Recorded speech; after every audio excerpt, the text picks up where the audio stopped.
Subscribe channel Truth.id dan aktifkan lonceng notifikasi untuk mendapatkan informasi seputar live streaming dan video khotbah terbaru. Posisi tombol subscribe berada di kanan atas channel kami dan jangan lupa nyalakan loncengnya.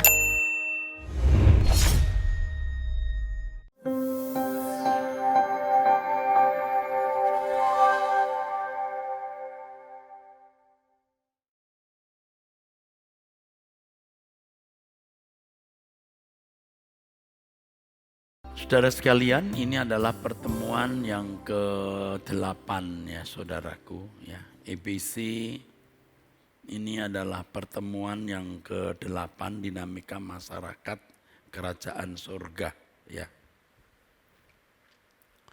Ada banyak pertemuan yang kita akan jalani lagi karena akan kita sediakan karena tidak cukup ya.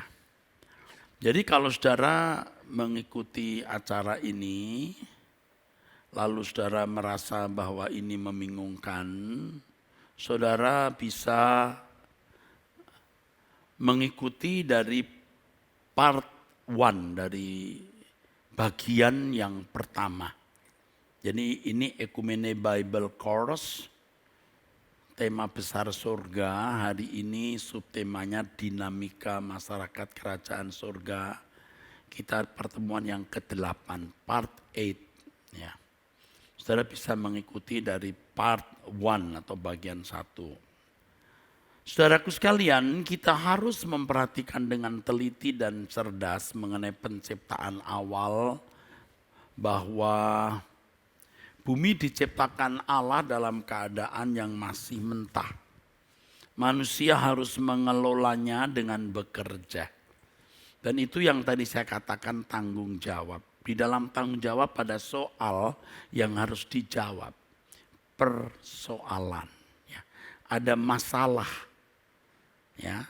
Ada problem. Tetapi bukan sesuatu yang negatif. Jadi kalau kita mendengar kata masalah, problem, ya, persoalan itu asumsinya negatif karena kita melihat dalam perspektif manusia yang sudah jatuh dalam dosa. Ya. Kalau dari perspektif manusia sebelum jatuh dalam dosa, masalah itu berkat. Problem itu berkat. Itu tanggung jawab. Dan nanti Bapak Ibu, saudara-saudara sekalian juga bisa belajar. Allah bekerja dalam segala hal mendatangkan kebaikan bagi orang yang mengasihi Dia. Ternyata ini luar biasa saudaraku. Masalah problem yang menyakitkan itu pun akan diubah menjadi berkat abadi. Artinya menjadi sarana Allah membentuk kita. Perintah kepada manusia dalam Kejadian 2:15 untuk mengelola bumi merupakan bukti bahwa manusia sudah berkarya, berbudaya sejak di Eden pertama atau Firdaus awal. Firdaus pertama. Nah ini saudara mesti mengikuti pembahasan mengenai etos kerja ya, di dunia yang akan datang. Itu berpola dari etos kerja di dalam kitab Kejadian ketika Allah berkata agar manusia mengusahakan dan memelihara. Le'afdah ules hamrah. Ya, le'afdah ules hamrah. To dress it and to keep it. Dalam hal ini jelas bahwa manusia ditempatkan Tuhan sebagai pengelola apa yang Allah ciptakan. Itu masalah. Tapi bukan sesuatu yang menyakitkan. Sebenarnya kita juga bisa mengambil ilustrasi kalau kalau anak sayang orang tua, dia berkata, "Mam, apa yang saya bisa bantu untuk mama?" Itu kan cari masalah. Papanya punya bengkel, lalu anaknya pulang sekolah ganti baju, lihat teman-teman bermain-main, main bola, dia tidak bermain bola. Dia datang ke papanya, "Pap, saya bisa bantu apa, Pap?" ambil obeng itu nak, tolong pegangin nak. Masalah bukan? Tapi bukan masalah yang menyakitkan.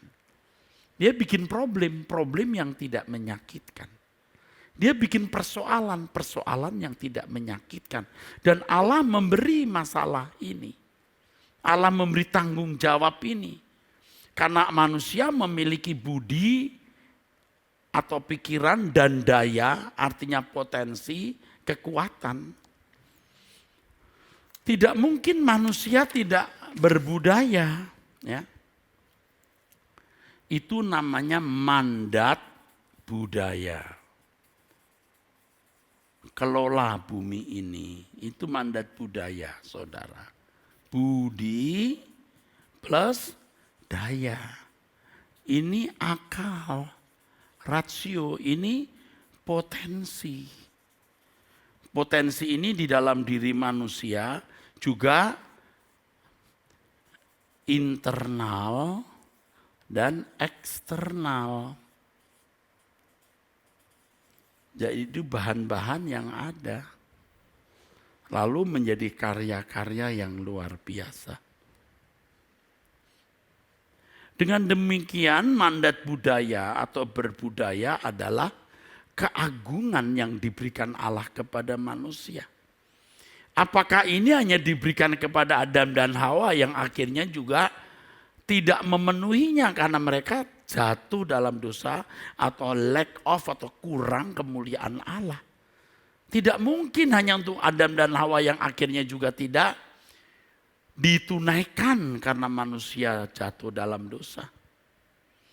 Jadi ketika manusia berbudaya, manusia membuat keagungan Allah dipancarkan. Karya Allah luar biasa. Bangga dong kalau seorang guru punya murid lalu muridnya bisa membuat karya-karya besar. Itu guru, apalagi Allah yang menciptakan manusia dengan keberadaan segambar dan serupa dengan dia. Budaya manusia, keagungan Allah yang dinyatakan.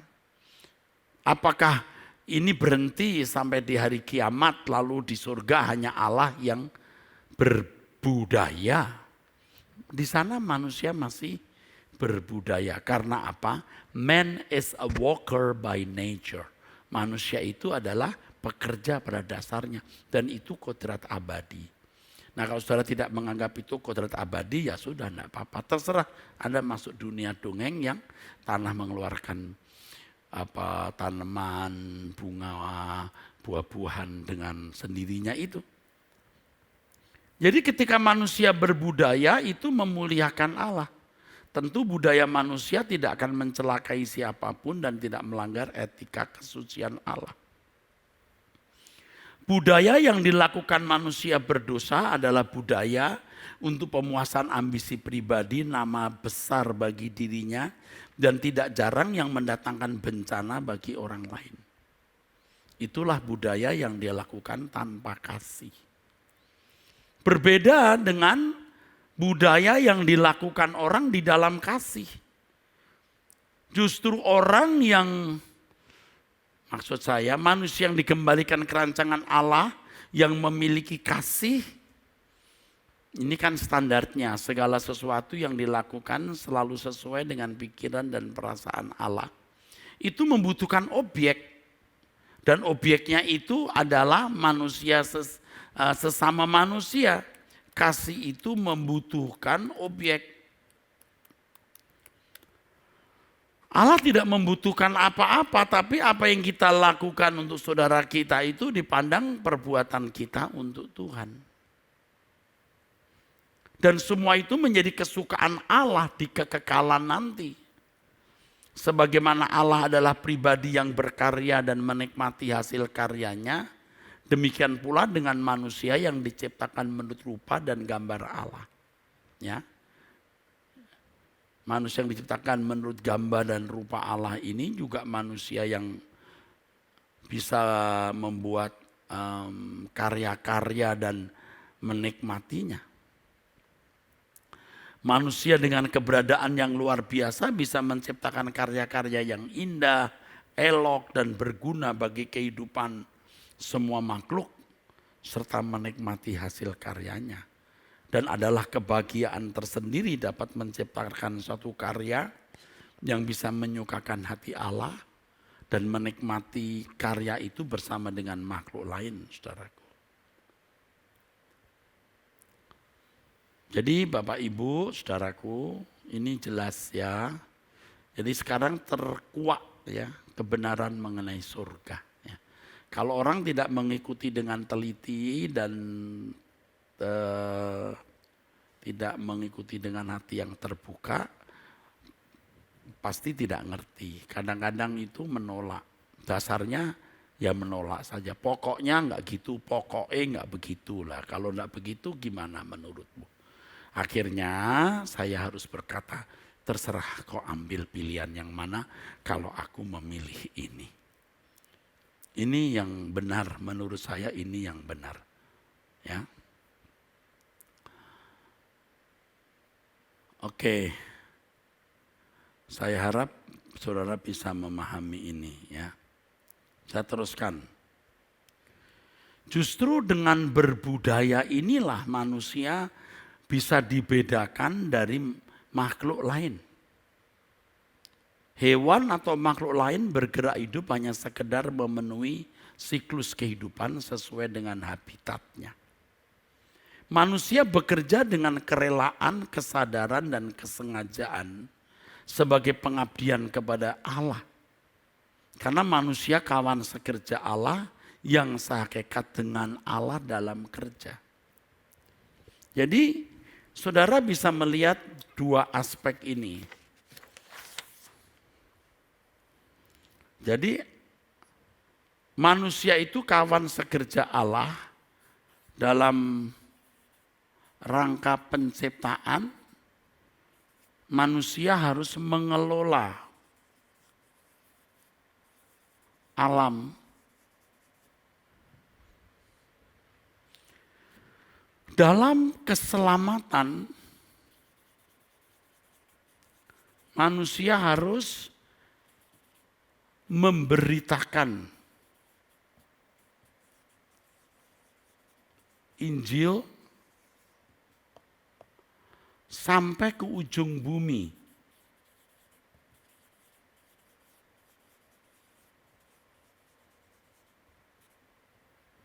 Sampai ke ujung bumi. Kenapa begitu? Karena alam sudah rusak. Maka manusia yang diselamatkan harus berubah ya, menjadi manusia sesuai rancangan Allah semula dan menjadi motivator untuk membuat orang lain juga segambar dan serupa dengan Allah atau dikembalikan ke rancangan semula guna mengelola alam yang baru, langit baru, bumi baru nanti. Selalu manusia itu menjadi kawan, sekerja, atau sekutu. Selalu.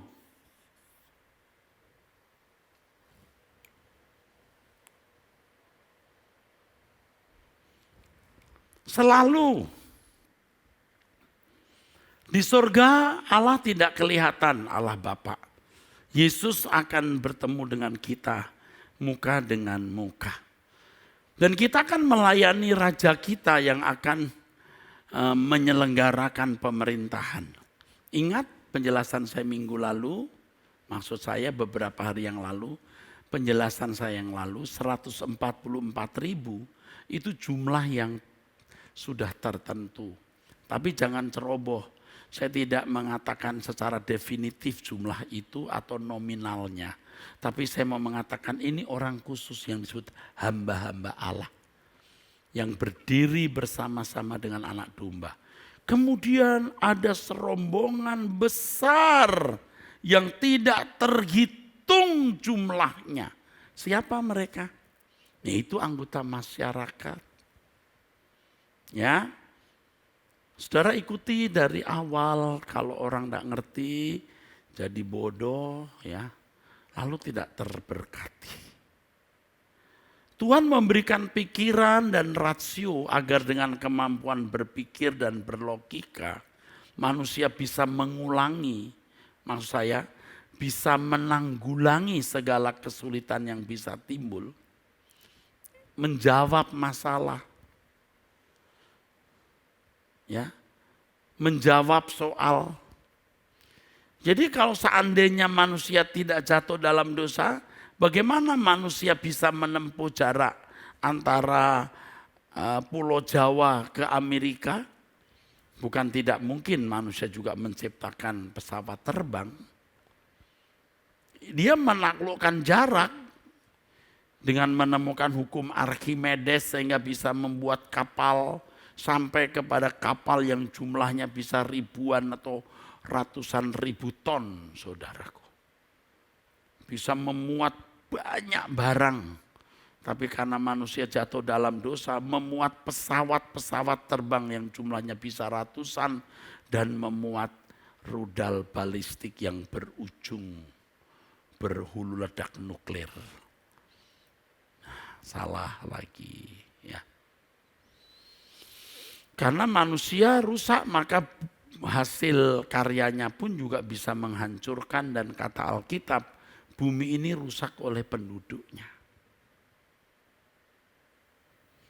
Jadi saya ingatkan saudara dengan Kejadian 2 ayat 2 sampai 4. Demikian. Demikianlah riwayat langit dan bumi pada waktu diciptakan. Ketika Tuhan Allah menjadikan bumi dan langit, belum ada semak apapun di bumi. Belum ada tumbuh-tumbuhan, belum timbul tumbuh-tumbuhan apapun di padang.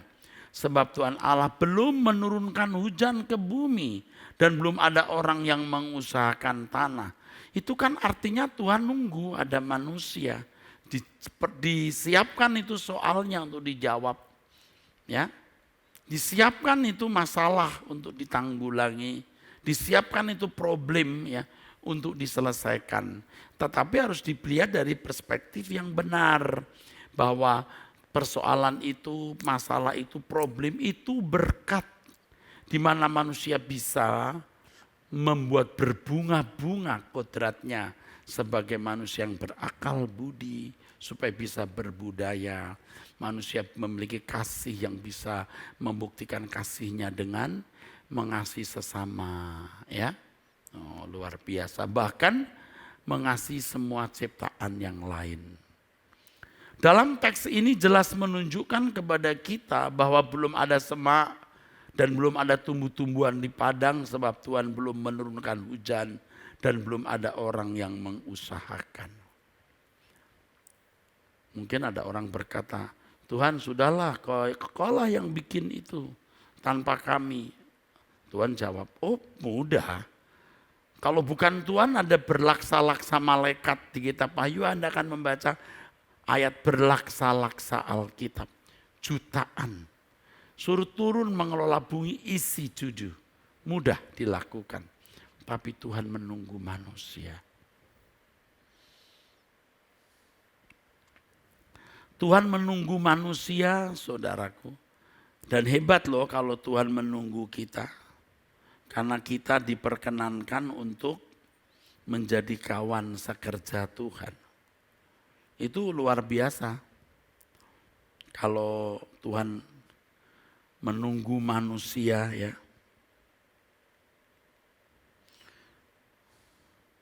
Untuk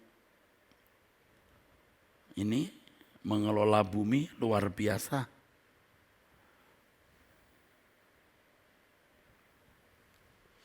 Saya ingat satu lagu yang saya tulis ya. Kalimatnya begini saudara. Tuhan perkenankan aku. Tuhan Yesus maksudnya selalu ada di sampingmu.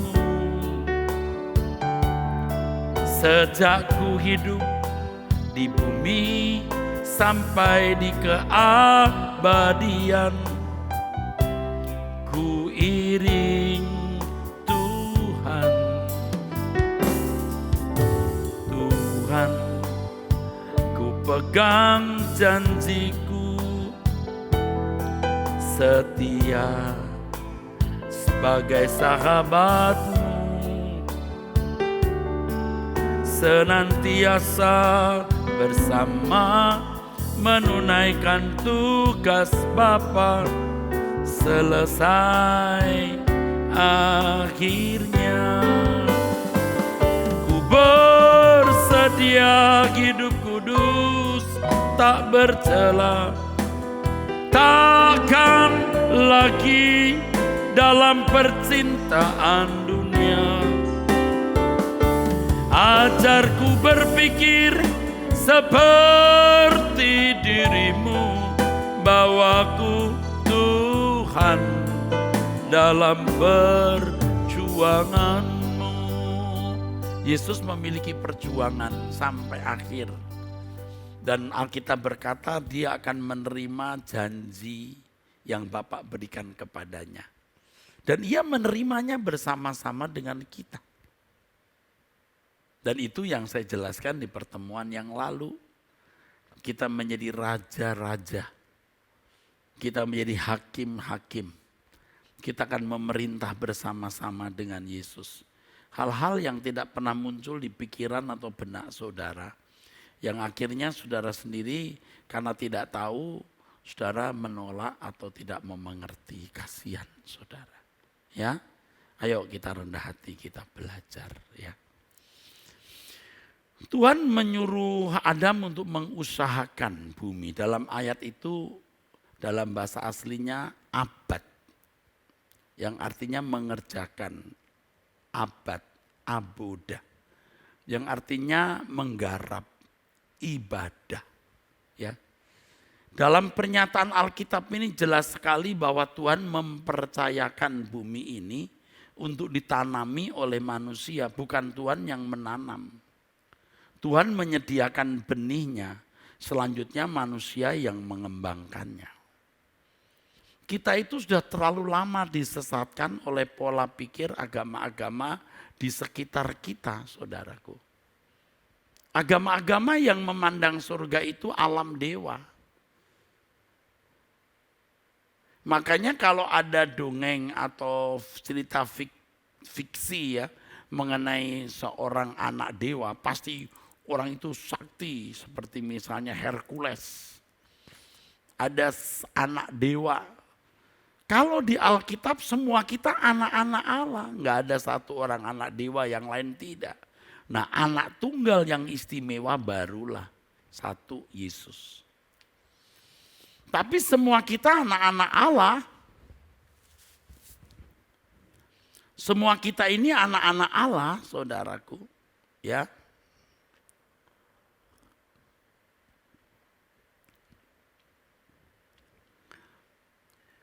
Nah, mungkin ada pertanyaan, Pak. Di Kejadian 1 ayat 10 sampai 12 ayatnya begini, Pak.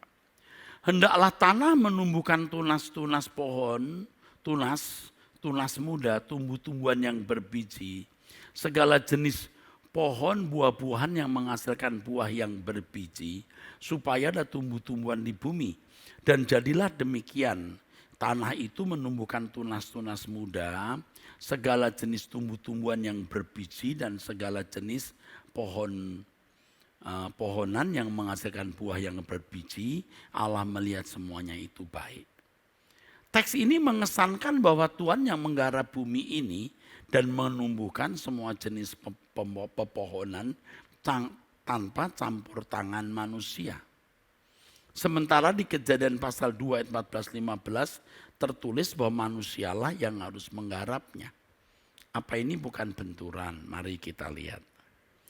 Dalam Kejadian pasal 1 ayat 11 dan 12 tidak dinyatakan dengan jelas bahwa Tuhan sudah menumbuhkannya dalam skala besar. Tetapi diisyaratkan bahwa Tuhan yang menyediakan benih untuk digarap manusia dan kemampuan atau kodrat atau potensi untuk tumbuh menghidupi benih itu untuk makhluk hidup. Bisa jadi Tuhan memang sudah menumbuhkan sebagian biji-bijian dan tanaman sebelum manusia diciptakan. Selanjutnya manusia harus mengembangkannya. Jadi bisa Allah menyediakan hukumnya, tatanannya, dan manusia kemudian baru mengembangkannya.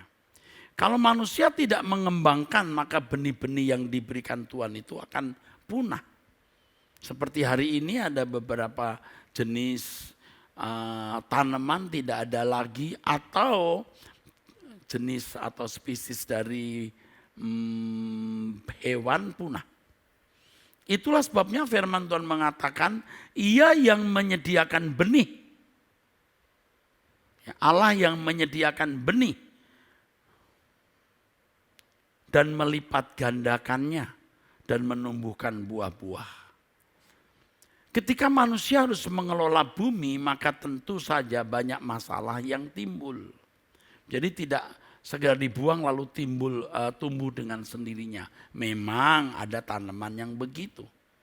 Tapi jelas Allah menghendaki supaya mengolah. Manusia harus berhadapan dengan alam, musim, dan lain sebagainya.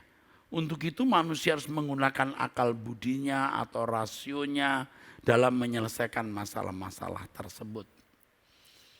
Tadi saya beri contoh masalah do, re, mi, fa, sol, la, si, do sudah jelas. Itu akan tetap jadi do, re, mi, fa, sol, la, si, do, do, mi, mi. Nah yang membuat rangkaian nada itu manusia. Manusia harus menciptakan teknologi, harus menciptakan alat pertanian, rumah, jembatan, alat transportasi dan lain sebagainya. Tentu semua orang memiliki, maksud saya tidak semua orang memiliki kecakapan dan bakat yang sama. Nah disinilah manusia bisa saling tolong menolong dan membantu. Dan hal ini yang menciptakan dinamika. Alkitab sendiri mengatakan ya, satu tubuh banyak anggota. Ini prinsip penting. Nah betapa indahnya kalau di dunia akan datang nanti, semua saling melengkapi. Jangan dibayangkan saudara, semua baju putih, itu pun Tuhan yang memberi, semua nyanyi. Aduh saudara, mungkin yang pernah dilihat orang dalam penglihatan waktu meninggal dunia atau dalam alam roh, bisa saja itu di Hades. Tetapi langit baru, bumi baru nanti dengan tubuh kebangkitan, maka saudara ikuti part 1, part 2 dan seterusnya. Bagian 1, 2, 3 baru mengerti. Ya. Jangan kebayang begitu. Selain itu juga terjadi sebuah interaksi antar manusia sehingga kasih dapat digelar atau dipraktikkan. Kalau tidak ada masalah maka kasih tidak bisa diekspresikan dengan baik. Jadi pola awal dari ciptaan Allah semula adalah pola yang abadi yang akan digelar atau diselenggarakan di kerajaan surga nanti. Dengan demikian fenomena dari dinamika kerajaan surga sudah sangat jelas. Hal ini memberi gambaran yang sangat jelas suasana masyarakat kerajaan surga nanti di mana orang benar-benar saling membutuhkan. Bukan hanya manusia membutuhkan Tuhan, tetapi manusia saling membutuhkan karena Tuhan ada di dalam semuanya. Allah ada di dalam semuanya, artinya Allah bersekutu dengan umat dan memberikan kepada masing-masing umat itu kemampuan, bakat, potensi untuk saling mengisi. Nah di sini dinamika masyarakat kerajaan surga yang kasih adanya itu terwujud. Saling tolong menolong dan seterusnya. Dengan hal ini kita menjadi lebih bersemangat menyelesaikan tugas kehidupan di bumi yang nantinya akan beralih ke surga. Jadi kalau saudara belajar mengenai surga jadi malas bekerja itu pasti salah. Kita di surga itu masih bekerja dan bukan tidak mungkin potensi yang dimiliki seseorang di dalam deoksiribonukleik acidnya, deoksiribonukleik acid yang dimiliki individu itu bisa kekal. DNA masing-masing orang itu khusus istimewa dan rata-rata saudara itu diakui sebagai sesuatu yang bernilai abadi. Bernilai kekal. Jadi Bapak Ibu saudaraku sekalian, ya. Jadi penciptaan awal dunia ini dengan apa yang dikatakan oleh Tuhan sungguh amat baik, ini menjadi pola abadi, kekal. Pola abadi, pola kekal. Tidak mungkin sementara yang hanya diselenggarakan oleh dua manusia Adam dan Hawa. Maka Allah menciptakan langit baru, bumi baru, saudaraku, yang nanti ini mengambil pola awal ini. Kalau manusia tidak jatuh dalam surga, ini Firdaus. Tapi karena manusia jatuh dalam dosa, saudara, wah rusak nih saudara, nanti jadi api.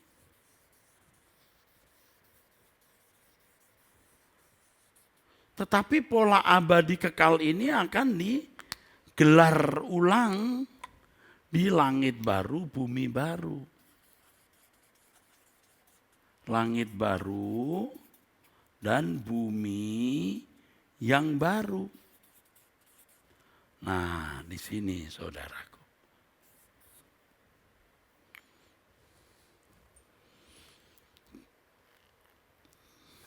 Kita itu manusia yang memiliki nilai-nilai seni ya.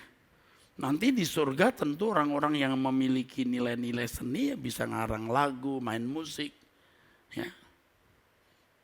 Ya, bukan tidak mungkin dengan bakat-bakat yang dimiliki manusia, kita hidup kembali dengan tubuh fisik ya. Dan di sana juga kita akan makan minum.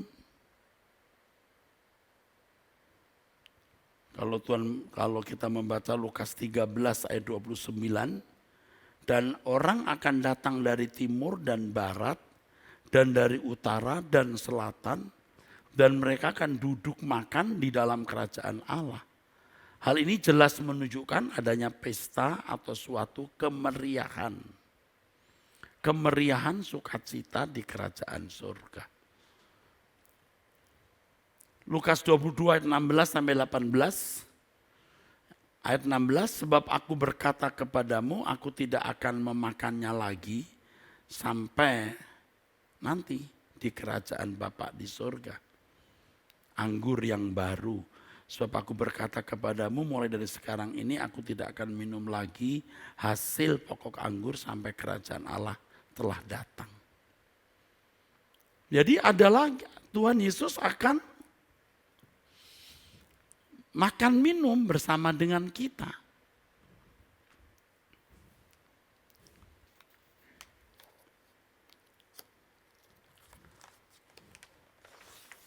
Inilah yang memberikan kita pengharapan, saudaraku. Ya, bahwa kita akan dibangkitkan. Dan kalau Alkitab bicara mengenai kebangkitan, itu manusia tidak menjadi makhluk lain, jadi manusia, tapi dengan tubuh yang tidak bisa mati. Jadi kalau dikatakan dikembalikan ke rancangan semula, itu sejajar dengan yang dikatakan oleh Alkitab yang saya jelaskan di pertemuan pertama dan pertemuan kedua mengenai penciptaan kembali. Ya, ya. Dikatakan dalam firman Tuhan, dia harus sampai di surga, sampai pemulihan segala sesuatu. Pemulihan segala sesuatu. Pemulihan segala sesuatu.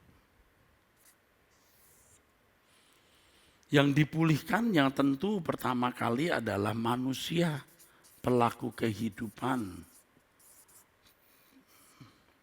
Pelaku kehidupan. Yang dipulihkan tentu juga alam. Tapi bukan alam di sini. Bukan alam di sini. Ya, atau bumi yang baru.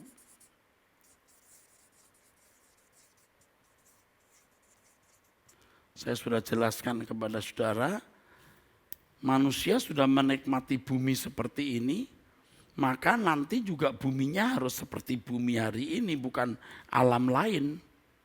Buminya sama, di semesta yang sama, tetapi di bumi yang lain atau langit yang lain. Lalu, tatanan. Manusia makan, minum, itu tatanan. Dan Alkitab mengatakan itu. Ada tatanan. Ada tatanan pasti. Lalu ini kita bicara mengenai apa? Tanggung jawab.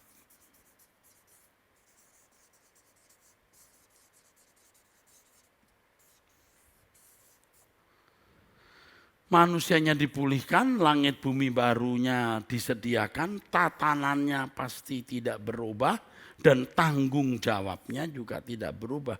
Di sini ada dinamika. Dinamika. Ya, ada dinamika kehidupan. Ini dinamikanya, saudara.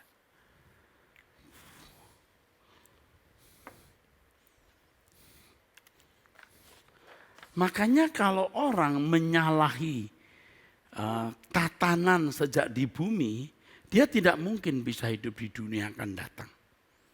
Kalau orang sudah melanggar tatanan sejak di bumi, dia tidak mungkin bisa hidup di dunia akan datang. Misalnya apa? Yang pertama, memberontak kepada Allah.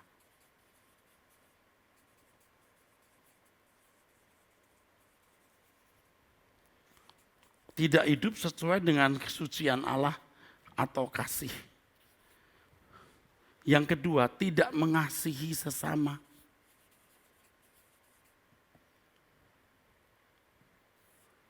Ya. Jadi mengasihi diri sendiri.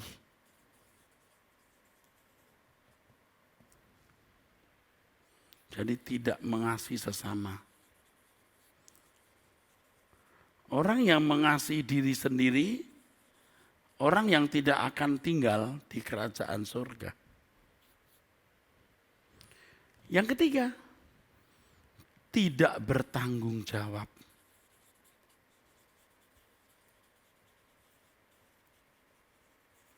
Malas. Makanya saudara, orang malas itu karena saya takut dianggap lebay, saya sering mengatakan orang malas itu sukar masuk surga.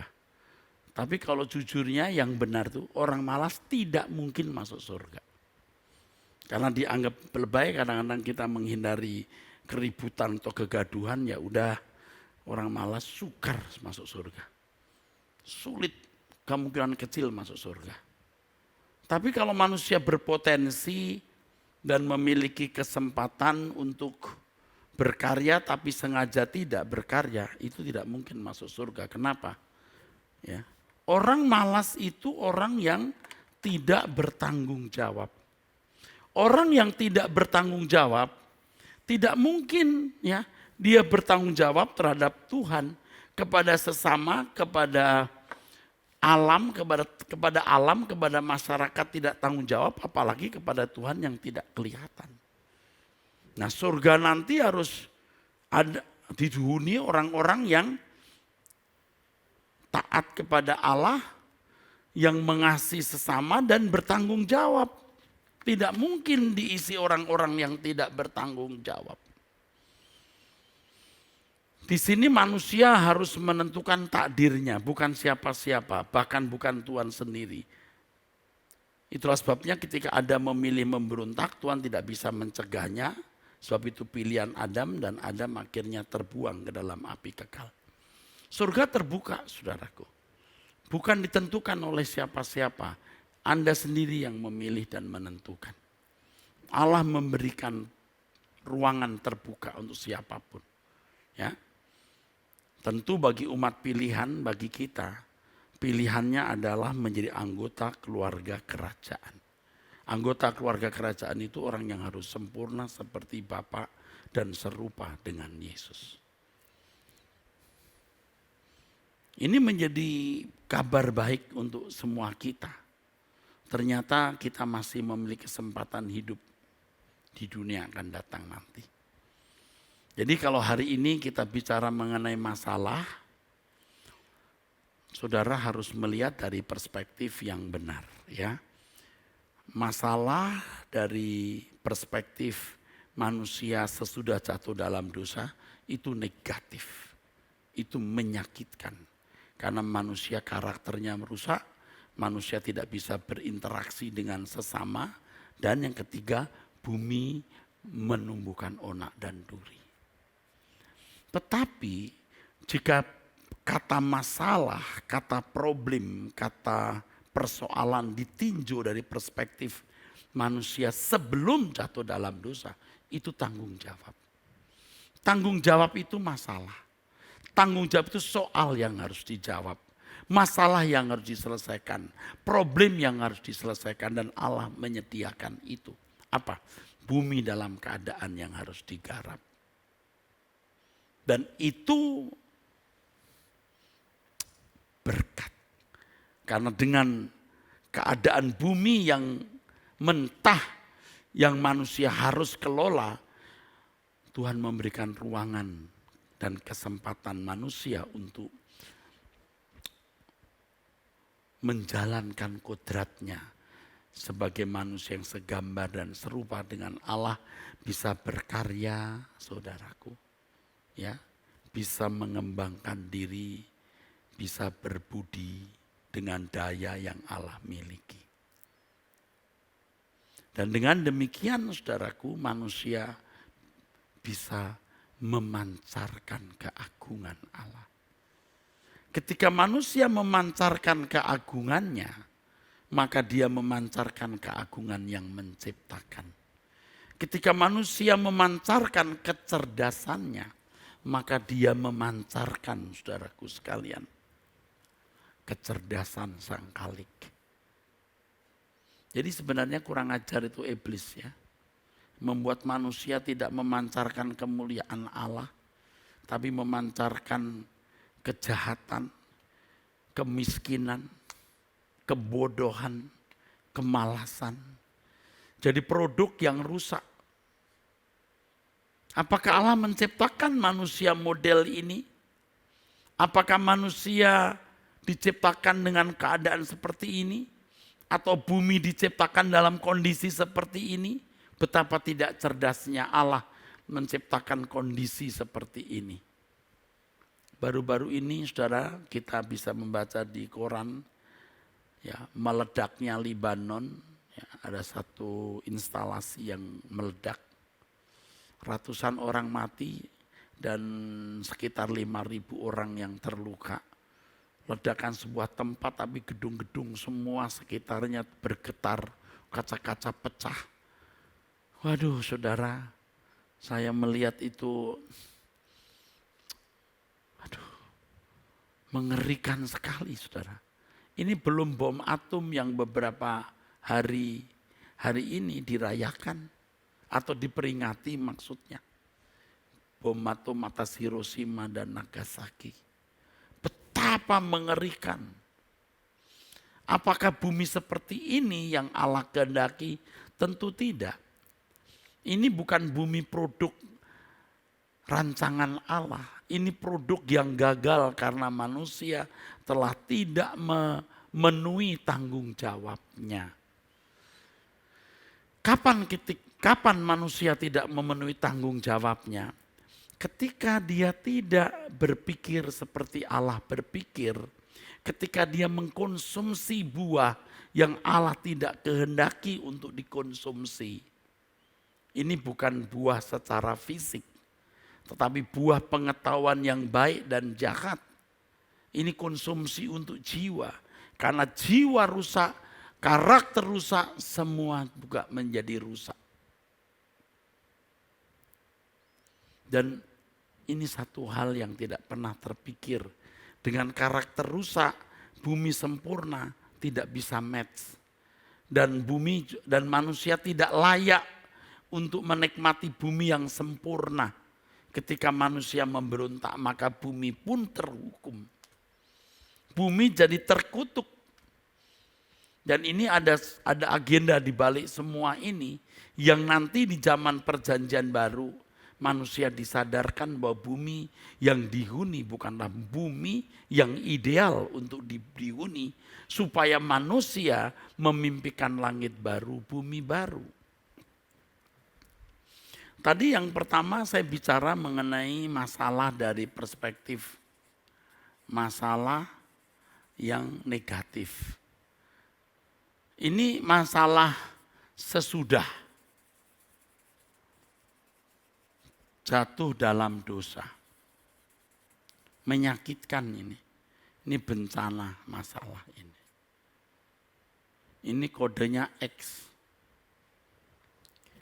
Ini masalah kode Y, masalah juga. Problem juga, persoalan juga. Tapi sebelum jatuh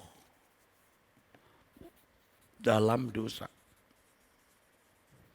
Ini plus, positif. Masalah itu berkat bumi dibuat dalam keadaan harus dikelola. Tuhan buat soal, manusia menjawab. Dengan menjawab soal ini manusia menemukan ya kodratnya, membuat berbunga-bunga kodratnya. Ini jelas ya. Tapi ini negatif. Kenapa negatif? Ya karena karakter manusia rusak. Interaksi antar manusia rusak. Dan bumi terhukum. Ini di sini. Tetapi Allah luar biasa.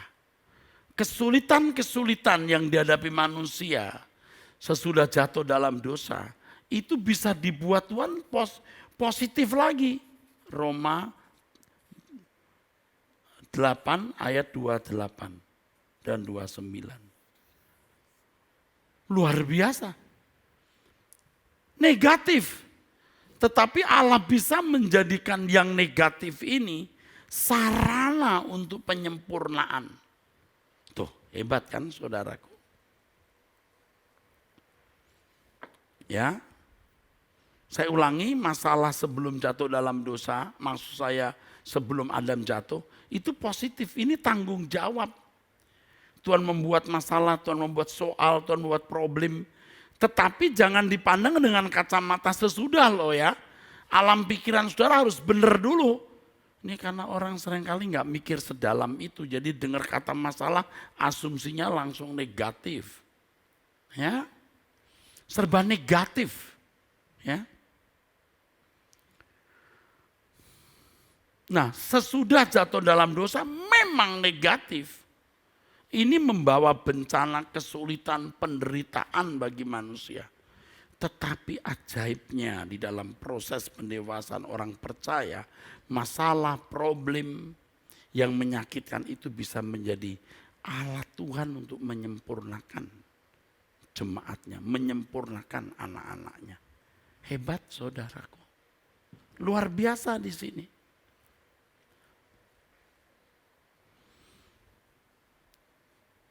Jadi bagi kita saudaraku, Allah yang baik membuat kita akan bermasalah. Ya, sejak kita di bumi bermasalah.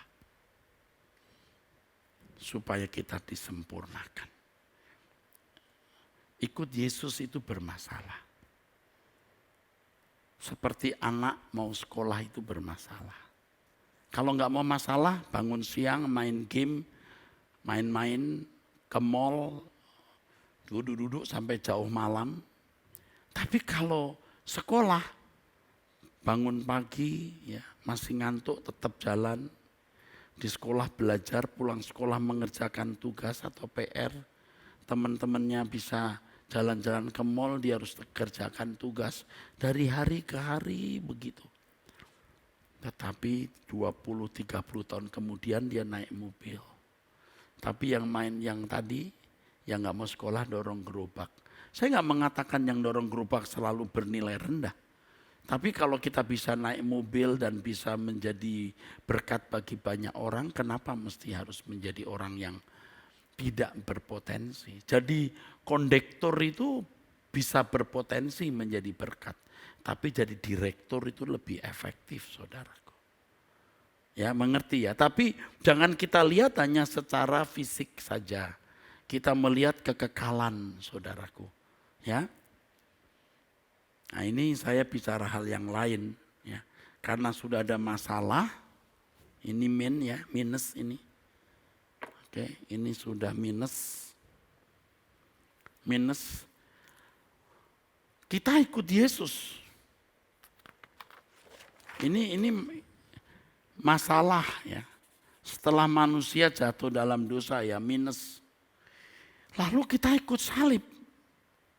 Menderita minus lagi. Minus plus minus jadi plus, saudaraku. Ini jadi plus. Ini sama ini jadi plus.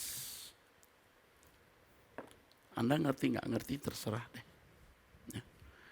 Hidup di dunia udah susah, ikut tambah susah. Tapi susahnya ini diproses Tuhan akan membuat kita jadi plus untuk dapat langit baru, bumi baru. Amin.